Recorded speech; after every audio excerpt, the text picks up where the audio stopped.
You're not going to do 6 sessions of CBT or EMDR for complex PTSD. Might work fine for an auto accident, but not for complex PTSD. You have to establish a relationship, and only after trust has been established can you do the trauma-focused work. Welcome to Point of Relation with Thomas Hübl, a podcast that illuminates the path to collective healing at the intersection of science and mysticism. This is the Point of Relation.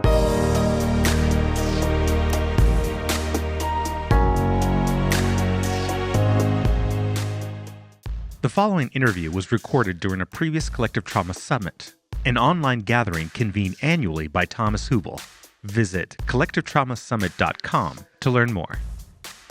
Judith Lewis Herman, MD, is a senior lecturer in psychiatry at Harvard Medical School and was director of training at the Victims of Violence program at Cambridge Hospital. She's the author of multiple award-winning books, including Truth and Repair: How Trauma Survivors Envision Justice. She has received numerous awards, including a Guggenheim Fellowship and the Lifetime Achievement Award from the International Society for Traumatic Stress Studies. In 2007, she was named Distinguished Life Fellow of the American Psychiatric Association.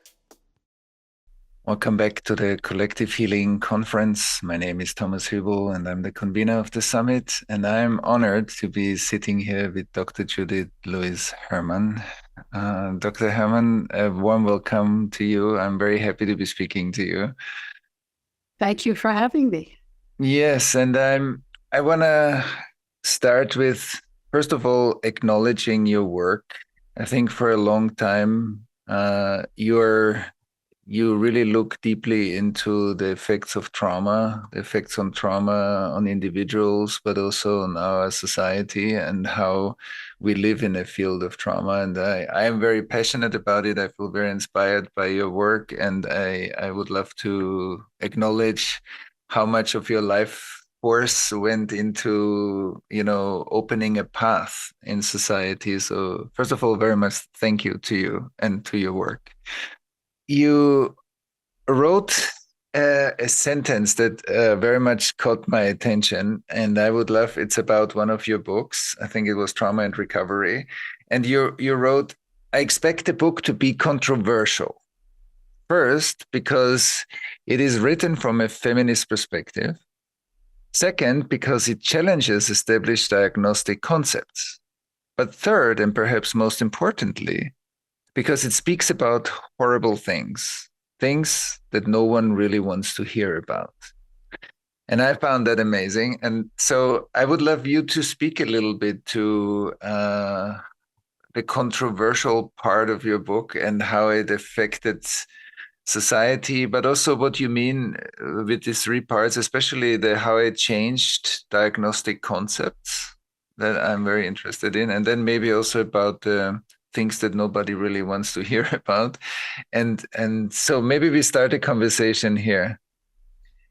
Okay, well, I think in some ways the diagnostic concepts part is the simplest to talk about, because what I proposed in Trauma and Recovery was that trauma really needs to be understood as on a spectrum of disorders rather than a unitary disorder, because the impact of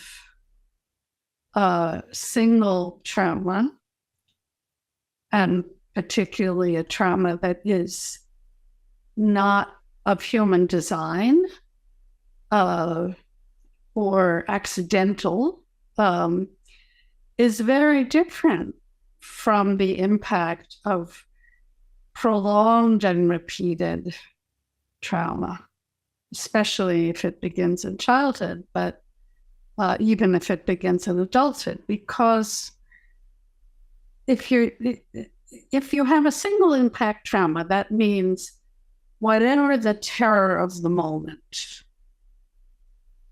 afterwards the person is able to escape. to safety. An auto accident would be an obvious example. And by contrast, if the trauma is prolonged and repeated, it means that there is no escape, which means that a relationship of coercive control has been established. It means that there's a relationship of dominance and subordination that is enforced periodically by violence. And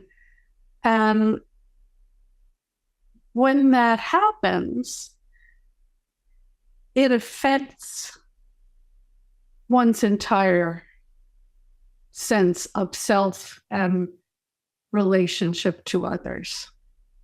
It means that one has seen up close the cruelty and malice and desire for complete control. One has seen tyranny up close. And that's true whether you're talking about prisoners of war and political prisoners and torture survivors, or whether you're talking about survivors of incest and domestic violence and child abuse, or survivors of sex trafficking or human trafficking. You've seen human criminality up close. And that affects your sense of who you are and your sense of trust in others. It doesn't just produce nightmares and flashbacks and freeze response. It affects one's whole sense of oneself in the world. And so I propose the concept of complex PTSD, which has now finally, 30 years later, been recognized by most of the world, the World Health Organization, the ICD-11. The United States lags behind the rest of the world. We still don't have that in our diagnostic manual. But I really thought of that as one point along the way from an acute stress response that's self-limited and doesn't proceed to post-traumatic stress disorder, to the standard PTSD, to complex PTSD, and at the extreme end, the dissociative disorders. And I think at least that concept of a trauma spectrum has been generally accepted now. Yeah, that's interesting because that's how I quoted you in my book. So that's why I love when you speak about this, like the especially the complex PTSD. Maybe you can speak a little bit about. You said it changes your sense of self and how the self experiences itself in relationship to the world. Maybe you can speak a little bit how that sense of self changes, and maybe also what did you find in the treatment that really works to reverse that? Because we are also interested. Okay, there are complex states of complex PTSD. What brings relief or what brings transformation, healing, integration? Maybe you can speak about these two things a little bit, how the sense of self changes and what really heals. Well, as we understand the formation of a sense of self, it is formed developmentally in a relationship of safe attachment. And safe attachment means a relationship of mutuality. It means a relationship where, if it's a parent and child, there's the power imbalances of extreme, of course. There's no power equality. But there can still be a sense of mutual respect, of negotiation, of fairness, of mutual caring. And it's in that kind of relationship that we form both our sense of trust in others and our sense of trust in ourselves. And when one is subjected to a relationship of coercive control, where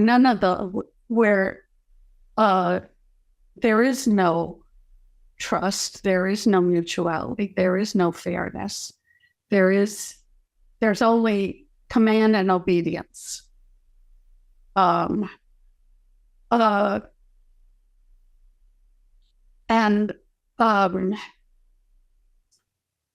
very often as well in the coercive control relationship, it's not enough for the tyrant to break the victim's will.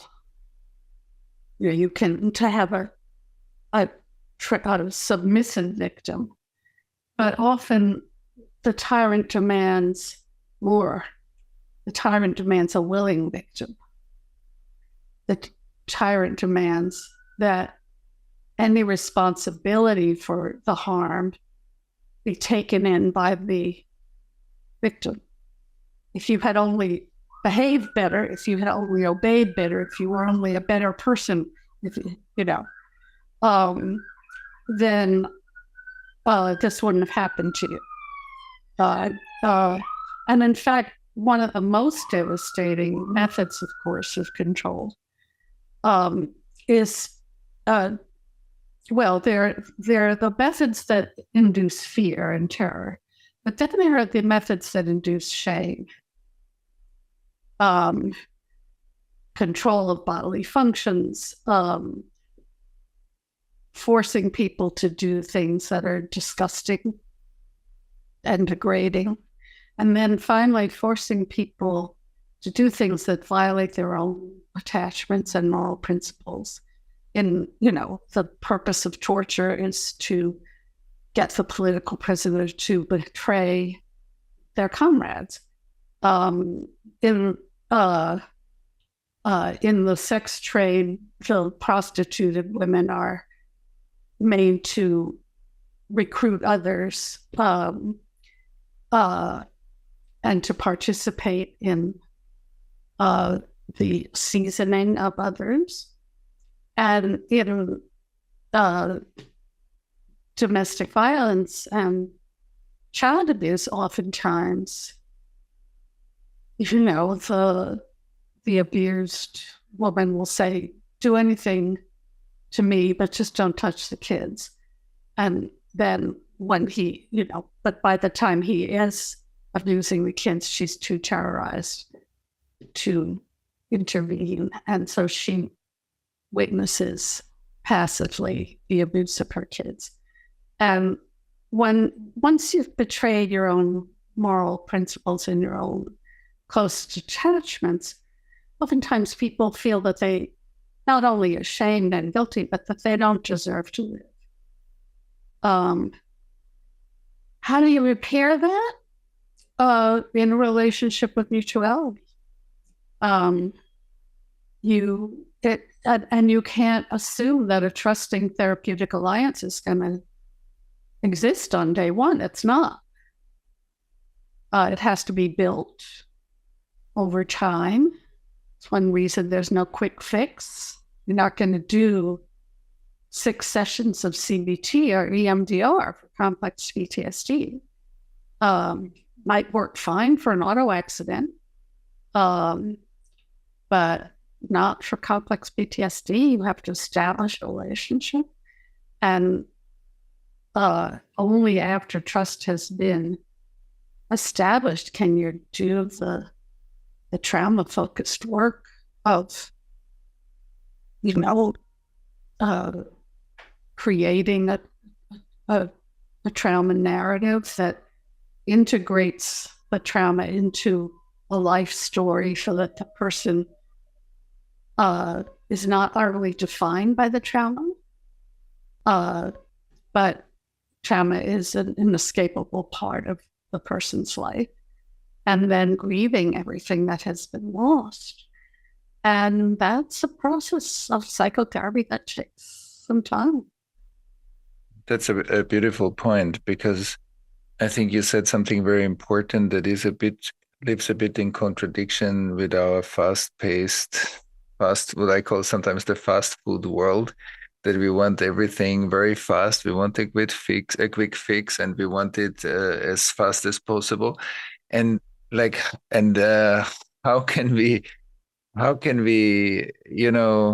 be very clear about that especially complex PTSD really needs its time. And often I believe that sometimes the urge for a quick fix is already a symptom of the trauma.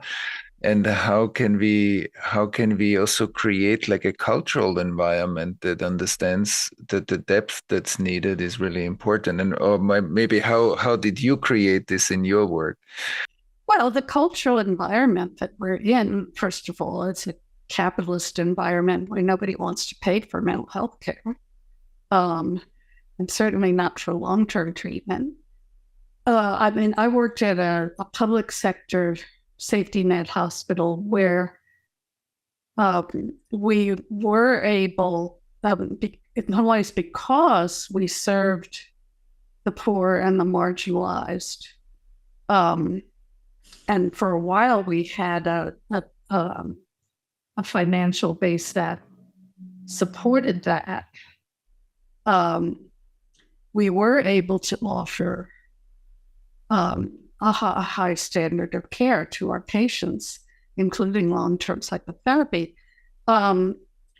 You'll hear a lot of drivel now about evidence-based and data-driven treatment of trauma.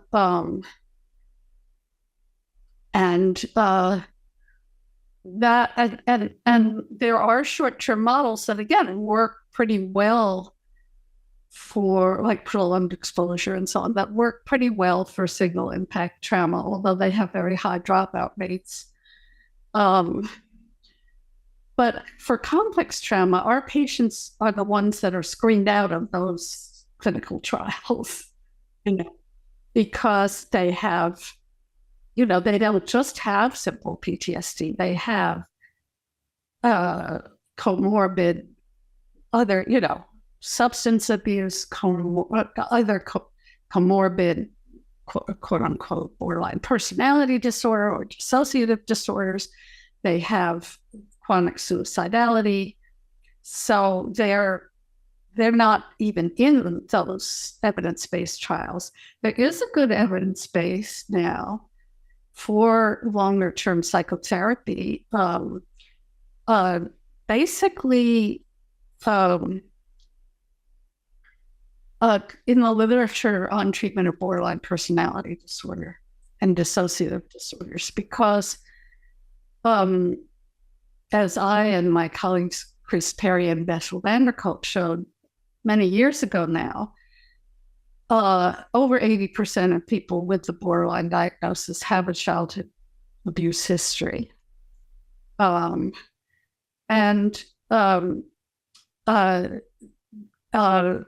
There's been a multi-site randomized clinical trial conducted in Germany by Martin Bohus and his colleagues, comparing DBT staged with a PTSD component, treatment lasting 15 months, compared with cognitive processing therapy, and the staged DBT PTSD treatment was superior on multiple measures. And then in the UK, Bateman and Fonagy have an 8-year follow-up of a 18-month individual and group mentalization treatment for people with borderline personality disorder that has incredibly positive results. So there is a good evidence base for a more prolonged, intensive form of treatment for complex PTSD. And then the dissociative disorders, there's been a prospective longitudinal study going on for several years now, looking at a sort of staged model of treatment for DID over time, long-term psychotherapy, and with very nice progression being shown. That study doesn't have a control group, to my knowledge, but it is a prospective study that shows that the effectiveness of long-term treatment. And so how do you see treatment, the different options, like one-on-one treatment and processes that happen in groups? And how important do you see like group environments in the healing of trauma or complex trauma, or maybe one or the other? Or like, where do collective spaces have their place and where is one-on-one have their space, or are they mixed? Oh, I think it's both and. We love groups at our Victims of Violence program. We've had many, many short-term trauma-focused groups that we authored.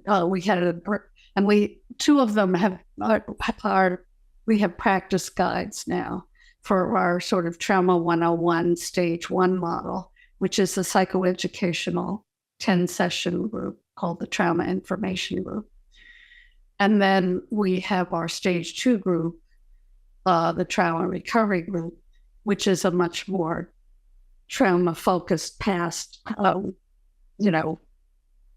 that's usually a 16-week group. But groups are amazing as an antidote to shame and isolation.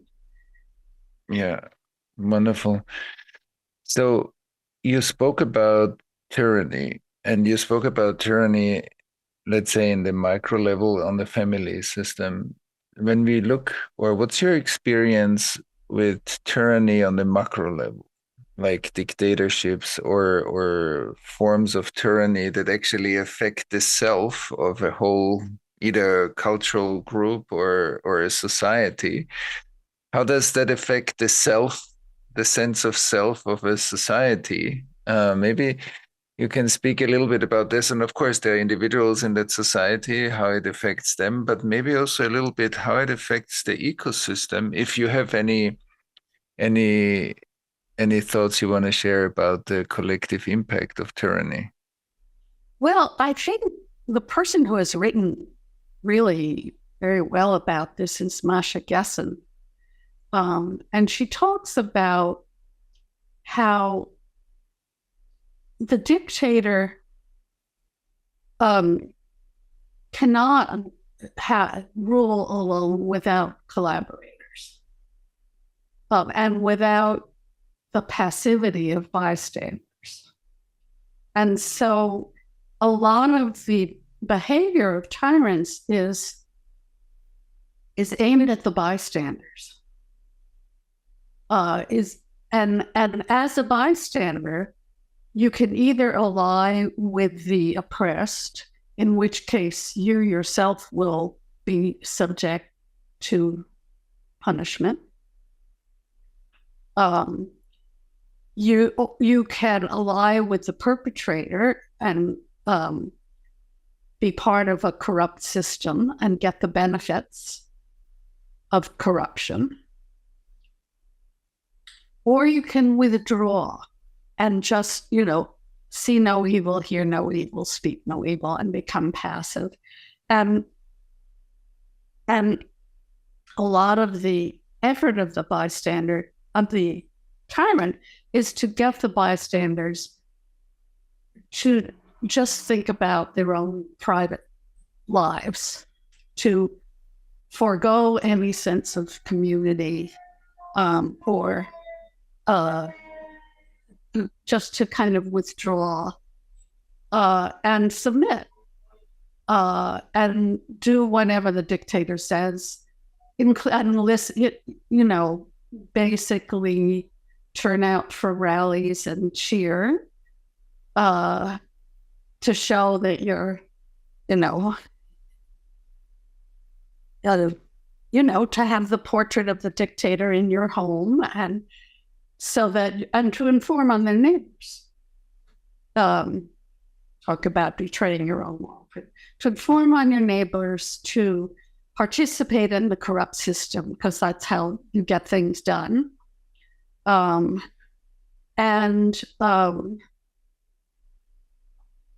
So that it destroys any sense of community solidarity. And it leaves people, it appeals to people's most selfish motives, and to people's cynicism. Well, that's just the way the world is. So it degrades civil society. You can't have a flourishing civil society under dictatorship. That's why there's always a brain drain. And so it leaves that if the dictatorship is overthrown, and you try to replace it with a democracy, you start with people who have absolutely no habits of cooperation or mutuality, and who are often deeply ashamed of their behavior and eager not to talk about it, think about it, certainly not to face any kind of accountability.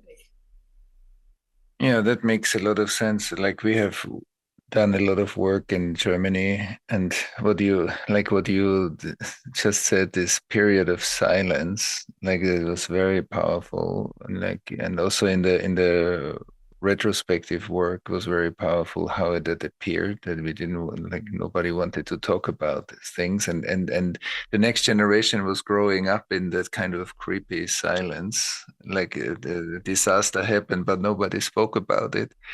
And it reminded me also of the work that we did on the East-West in Germany, the East-West separation, and what you said, we reporting on the neighbor, and I'm wondering, when you look at now the intergenerational transmission of trauma, like when we say, okay, when we grow up in a culture where that happened, so what do you see are the after effects of that very thing that you just described, of growing up in a post-dictatorship culture, and how does this affect our psyche? How does it affect our living together? And maybe also how this intergenerational trauma transmission can be approached? Like, what's the healing when the trauma also happened in the lives of my parents, grandparents, great-grandparents?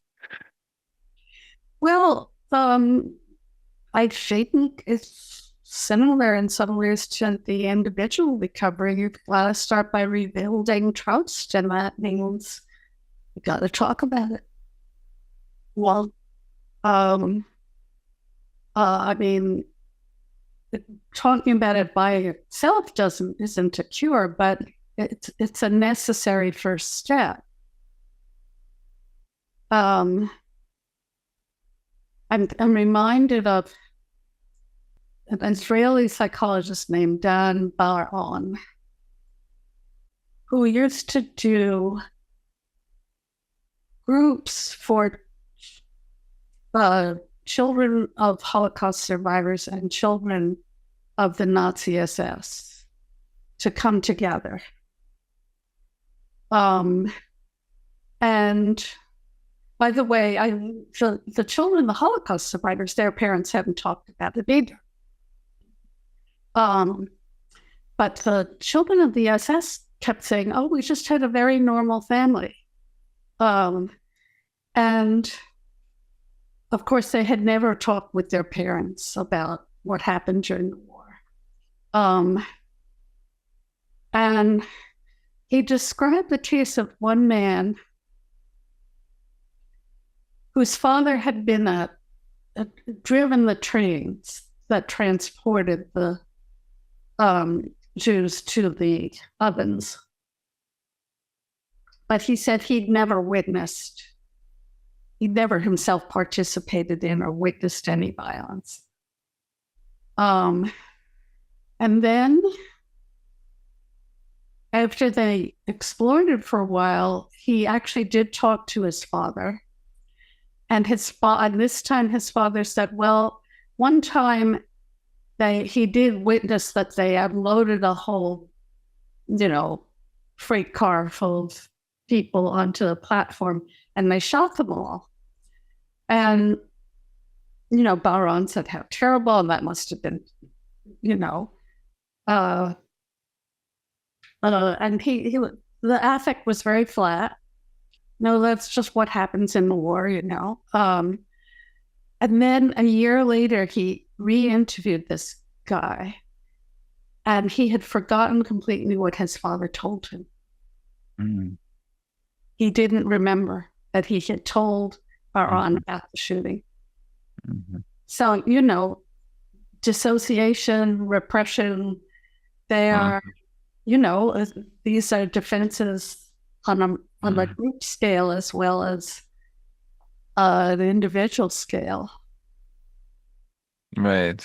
No, that's very powerful. And we have also worked a lot with also descendants of Nazi families, former Nazi families, and it's exactly like, and also how to develop slowly a relationship to the past, and how important that is, that any kind of restoration can happen. And I'm curious, when in your work, how do you see the restorative process? So let's say that happens, that's part of a country or a group's or a person's experience. So what are actually the ingredients that we can come to some sort of restorative process? What do also victims need so that this kind of entanglement can slowly unravel? So how do you look at the restorative process on individual and also more collective levels? For my new book, Truth and Repair, I interviewed 30 survivors of gender violence. I chose that because it's the most common human rights violation in the world, and also because it's what I know best. But I think it would apply to any form of dominance and subordination built that's deep in a society, whether that's based on religion or race or gender, caste, class. And what they wanted was not punishment and not forgiveness, but they wanted acknowledgement, first of all. They were unanimous on that. And they wanted it not just from the offenders, they wanted it even more from the bystanders. Acknowledgement of the facts, acknowledgement of the harm, and acknowledgement that it was wrong. They wanted the bystanders to vindicate them, to denounce the crime, to say, no one deserves that kind of treatment, and you didn't deserve it, and to lift the shame from them and put it on the shoulders of the perpetrator. And beyond that, they wanted apology and amends.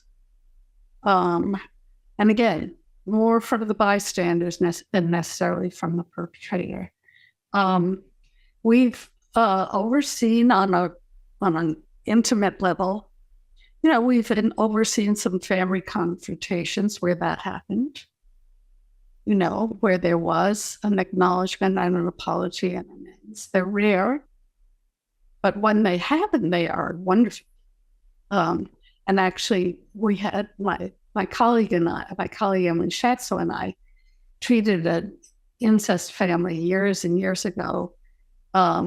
I treated the mom and sometimes the dad, and at least the mom until she could get a restraining order and get him out of the house. And Emily treated the 3 daughters.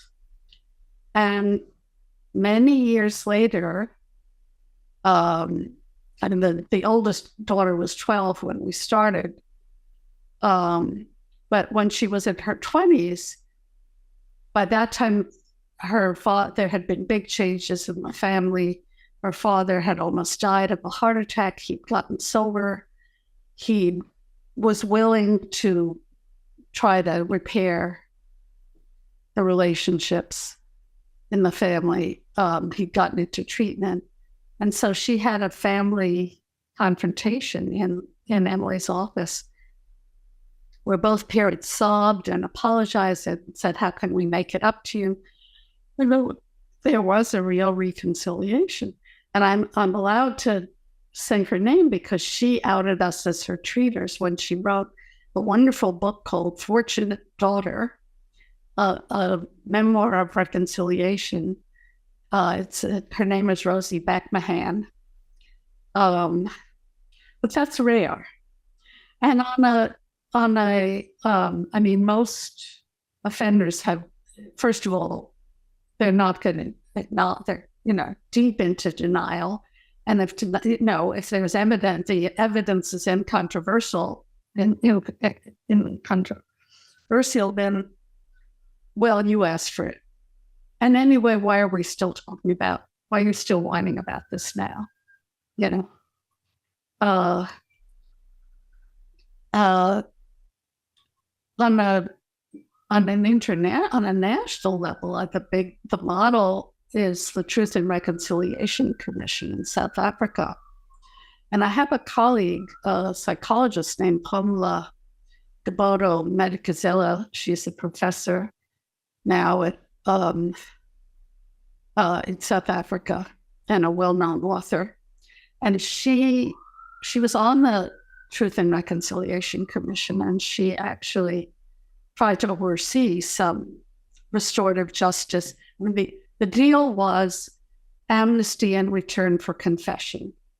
And so many perpetrators did confess in exchange for, no prosecution.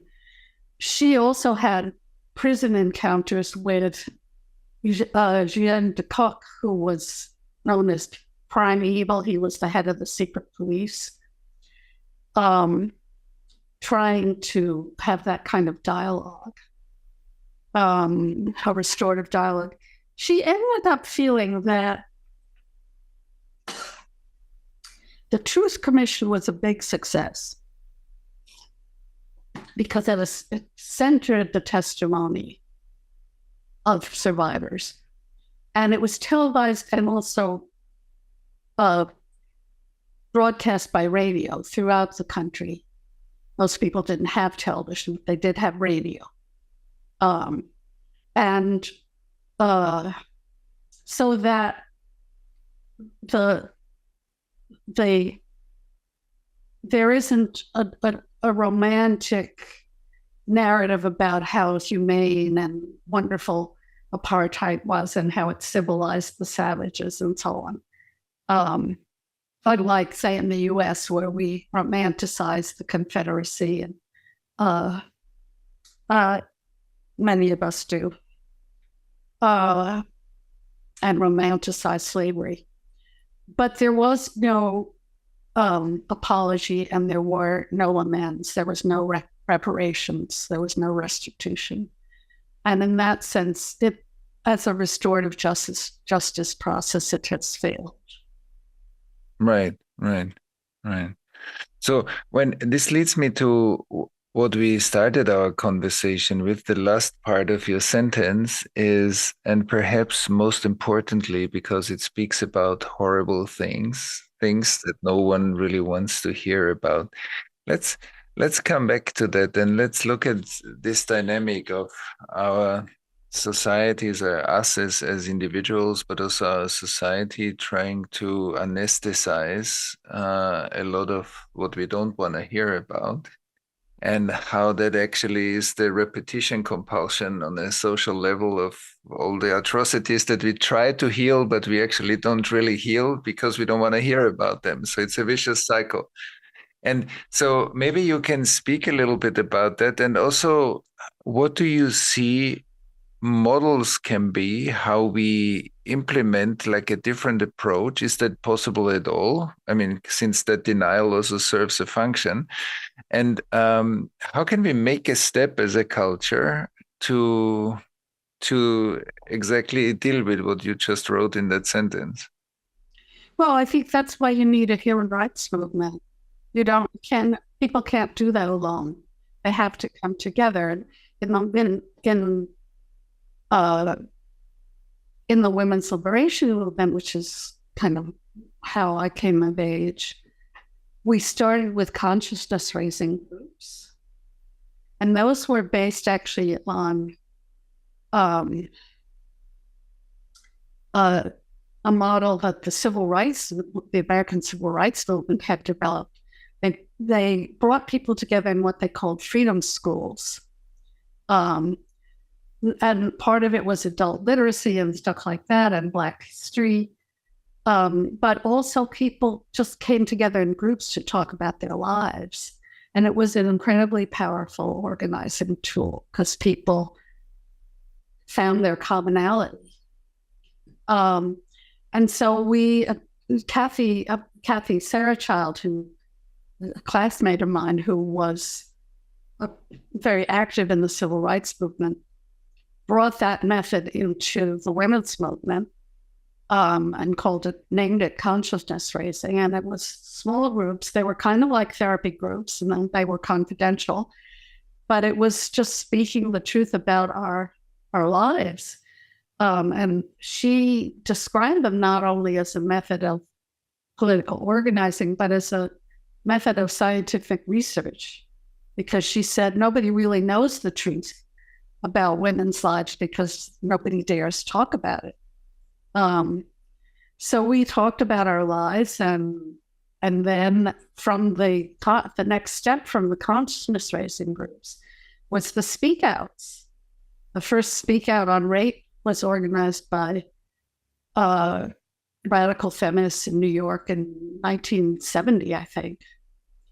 And from there, I mean, now we have the next iteration of that in a Me Too movement that has, but it's basically people have to come together and say, we're not alone. This is happening all the time. And support one another, just say, this has got to change. So it really begins with organizing. And that's true whether you're dealing with a political dictatorship or whether you're dealing with deeply entrenched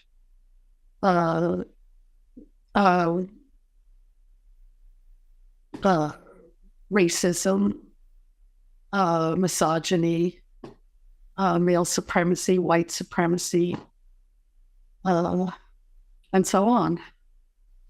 What I hear you say is also, if we want to move towards like nations working more consciously on the residue that they inherited from the former generations, so we actually need to begin to organize like smaller groups where people can start to talk about it, so that the legacies are being more out in the open, like and shared. And Yes. because they become actually a space of mutuality or commonality, and that's the beginning, a stepping stone towards maybe an architecture of collective healing in different nations. Would you add anything? Is there anything else we should or need to think about or take in consideration? Let's say we get this first step done, and so there's more of a movement in different countries with their different legacies, so that it becomes like there's a healthcare system that wasn't there all the time, and somehow it came into existence, and then there were the civil rights movement or other movements as you described, and now if we want to have a kind of a cultural healing architecture, so what else do we need to take in account? Let's say the first part we get right. So is there anything else we should take into consideration? Well, I think once you have people coming together, they're going to figure out the next steps based on the particularities of their situation. I mean, I think,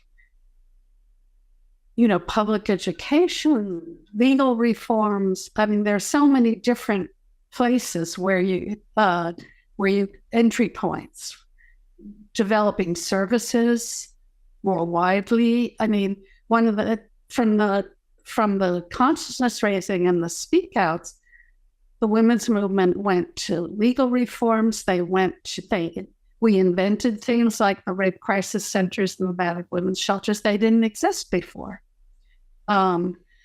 We invented things like getting a restraining order, a civil restraining order that could, have a court order to have an abuser leave the home. Things like that. And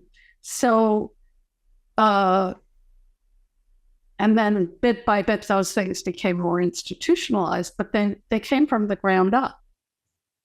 And so I think once you have a ground up movement, it will figure out multiple next steps. Yeah, that sounds very right and true to me. That then we trust the emergence of that movement to unfold its own intelligence. That's really lovely.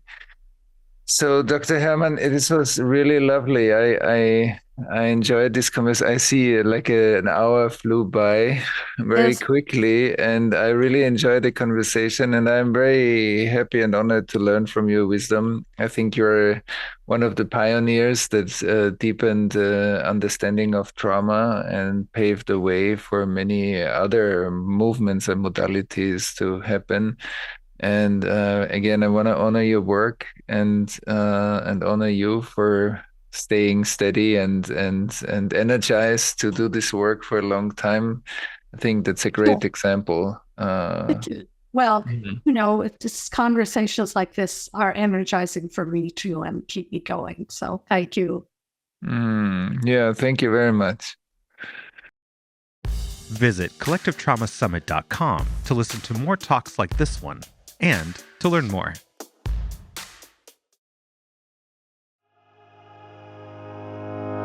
Thanks for listening to Point of Relation with Thomas Hübl. Stay connected and get updates about new episodes by visiting our website, pointofrelationpodcast.com, and by subscribing to the Thomas Hübl YouTube channel. If you enjoyed this video, please like it and share about us with your community on social media. Thank you. We appreciate your support.